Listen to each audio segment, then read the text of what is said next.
এই মুহূর্তে বড় খবর, দীর্ঘ প্রতীক্ষার পর মৌপাল বিটে নোনাশলে থাকা ১২-১৩টি হাতি গুটি গুটি পায়ে এসে পৌঁছে গিয়েছে পিডাকাটা রেঞ্জর রঞ্জা বিটে ঘাগরাশোলের জঙ্গলে। তাই আজ সকলে সতর্ক এবং সাবধান থাকবেন।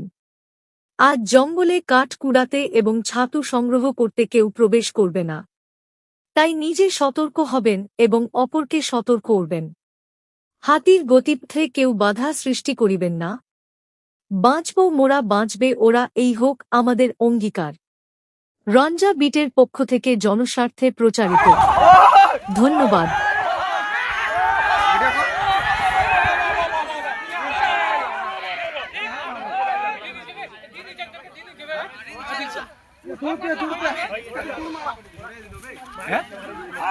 কি বাবা কেটা বে কেটা বে